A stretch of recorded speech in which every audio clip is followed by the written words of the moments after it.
So I had a really great day. Unfortunately, a little bit too good of a day on my earn to trade evaluation today. So my automated strategies, my algos, if you will, trading robots, made about $1,270 today. And that's fantastic, except for the fact that that means I now have to make more money to pass the evaluation because you're not allowed to have one day equal more than 30% of the total account balance. So unfortunately, I have to make another $1,100 because of that. But let's go ahead and take a look at the charts and kind of explain how these automated strategies work. I'm not going to give exact parameters here, but I'll explain why they're taking the trades that they are. So let's take a look here. So here's the first trade. Now the market's been going up since noon the prior day. So real quick, we'll pause it. Why are we taking a short? Market's been going up. We haven't had a single break of a swing low up until this point. This is the first one that we've had.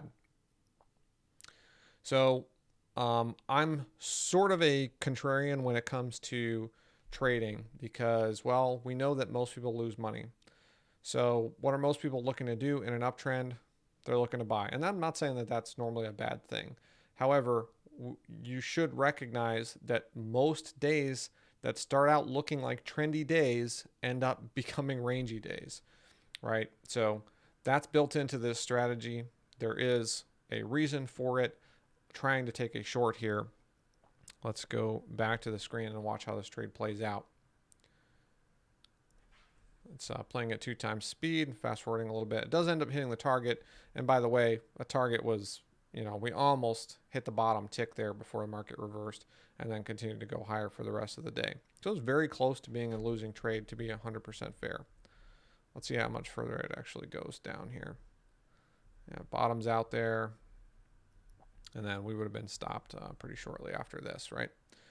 So, but that was 2 contracts because the trade size is smaller. Something I built into the strategies is that the ones that have smaller targets, you're going to be able to increase positions, or smaller stops rather, you're going to be able to increase the position size. So let's go on to the next trade. All right, now this trade is a loss. Now, it looks clear to you and I right now that this strategy, is buying too high.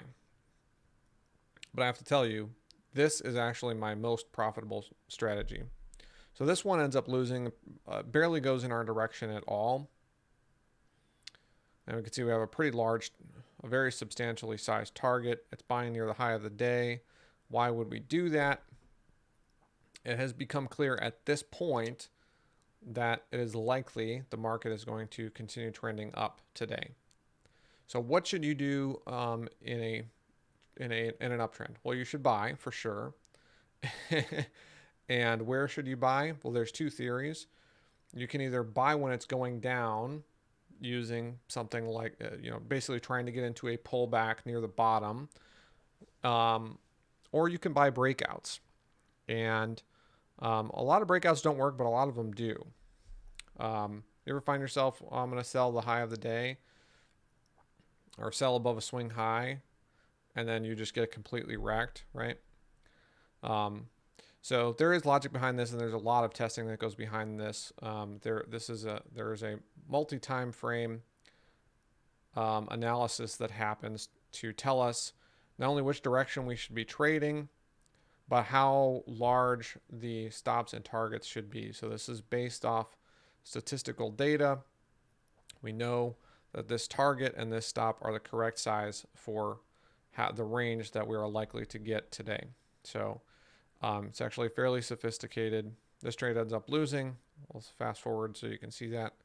No, it's more fun to watch people lose money. So this is a 30-point loss. So we had 2 contracts in a 15-point winner, which is 30 points. And then this trade ends up being a 30-point loss. And so we're break even on the day. And now I want to pause and tell a really quick story about what happened to my friend today. So for some reason, my friend did not get triggered into the short trade that happened here today. And so this was the first trade that he took in the day. So this happens 10 a.m. and he was frustrated. It's Friday. He lost $600 on that trade. And so what he did is he turned the strategies off. Said, I'm done. I can't handle this anymore. That is a mistake. And I'm guilty of doing it myself as well. But it is a mistake to disable the strategies just because you just had a loss. And this is something I could rant about a lot. See, because I see a lot of YouTubers that say they want to stop after a certain number of losses in a row or something like that. Why?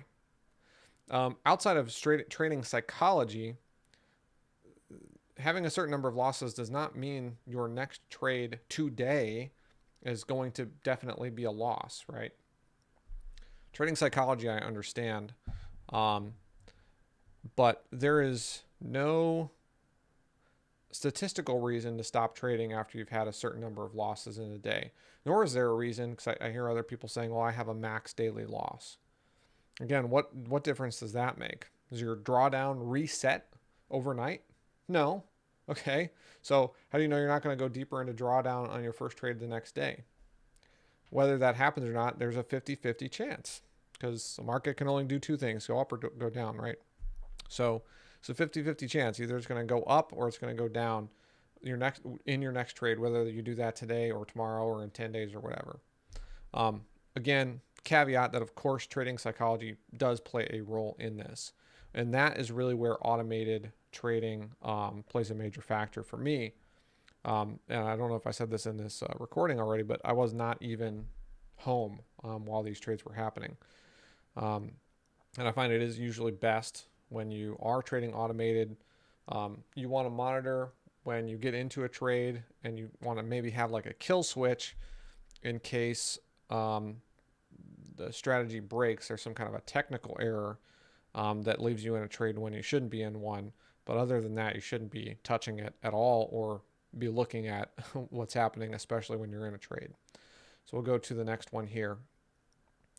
So that was a 30-point loss. So we had a 30-point win. We had a 30-point loss. So we're break even on the day minus commission. So we're down about $8 for the day at this point. And now here we have a 50-point winner, which is $1,000 in the NASDAQ. So this again is the same strategy. It's a multi-time frame analysis. Stops and targets are variable based on the volatility of the market, or the expected volatility. Of course, we cannot predict how wide the range is going to be today. We can only use past data, but we're looking at recent history and determining how far our stops and targets should be. So we use statistics and historical data to our advantage. Historical data, of course, does not exactly predict the future, which is why some trades lose and some trades win. But we'll kind of move through this a bit faster here. So that's from 17,247.25 to 17,297.25. So that is 50 points.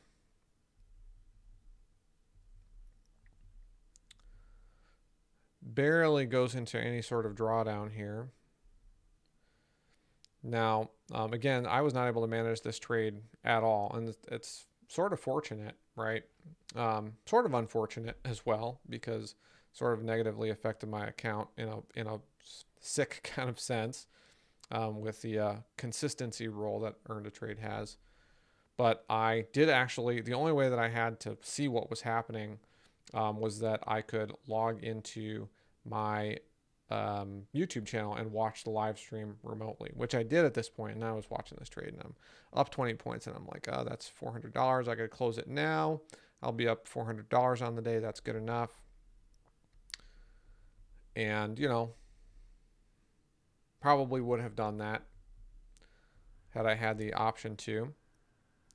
And, a lot of times you find yourself up significantly in a position and you decide, well, I'm going to move my stop to break even. I don't want to take a loss on this anymore.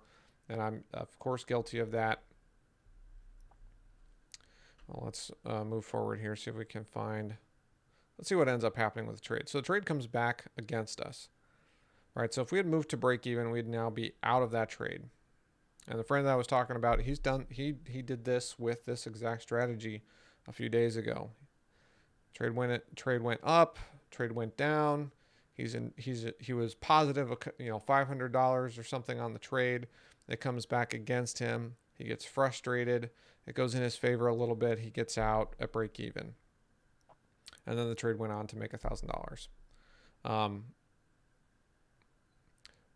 They're in the testing phase when you're automating your strategies, or even when you're back testing a strategy that you plan to test manually. It's important to note that whether the market goes to your stop or your target, for you, when you're back testing, happens instantly. All you have to do is scroll forward, and then you see the result instantly. Target, stop, right? So you don't have this roller coaster. It goes in your favor, it goes against you, it goes in your favor, you're not feeling that when you're back testing. When you're trading live, you have that feeling of frustration. Almost every trade goes into drawdown at some point. Every single trade is going to go in your favor somewhat and then come back a little bit, right? You negatively affect your odds of success drastically over a period of trades by maneuvering your stops and targets based on your emotions. You can't do that. I can't do that. But I do sometimes. Like I said, I am guilty of it. I'm making efforts to stop doing that, and automation is really, really helping me with that. So let's move forward in this trade a bit. See, went in our favor, came against us. I know I'd probably be feeling content with just taking high of day right here as my target, or a few ticks shy of that. Which, sometimes you do that and then it ends up being exactly the correct thing to do, and you feel great. You feel validated. But whenever it does end up going to your target, you, instead of feeling validated, you feel like an idiot, right? So let's see what happens here. There it came, maybe a tick or two from our target. What would I have done if I was trading manually? Probably closed it after a little pullback, which affects my risk to reward, and it's going to affect my statistics over time.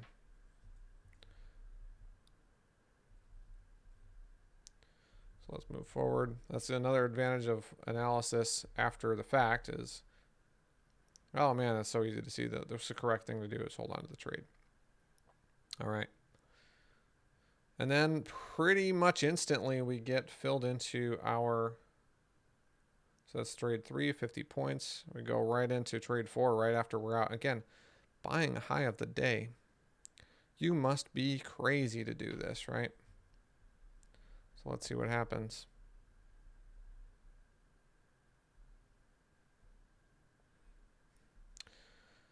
Now at this point, I do end up coming home pretty shortly after this, and I don't know what my account balance is because I couldn't see it on the stream, and I didn't see all the trades happening live. I only saw, I checked every hour or so and happened to see I was in a couple of trades. I have no idea what the account balance is. So I'm coming home now, and it is actually, it's either fortunate or unfortunate that I ended up closing this trade early. So I've just spent the last 5 minutes preaching to you about how you gotta let the odds play out. There's a minor caveat to that. When you have a consistency rule, there's no reason to make things more difficult for yourself. The goal is to hit a specific profit target. So when I came in here and saw, I've made too much money today, and that's going to make it harder for me to pass this account, I closed it. I wasn't sure about what the consistency rule was exactly, and I also was, in my mind, over the target balance for the account. So I kind of thought, I wasn't 100% familiar. I kind of thought I saw that the consistency rule was 50%. So I kind of thought, if I close this trade now, I will pass the account. Unfortunately, that's not true. So once we get into a live account, that consistency rule goes away, and there would be absolutely no reason to close a trade like that. And that would only hurt us over a longer period of time. So that's how trading went today.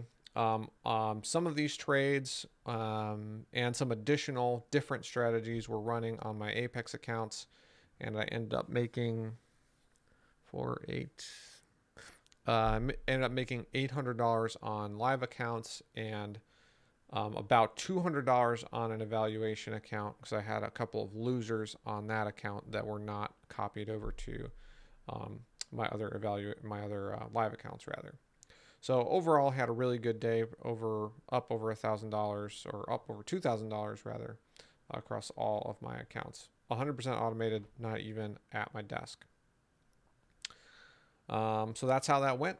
So hope this was somewhat entertaining and educational for everyone, and hope you all have a good weekend.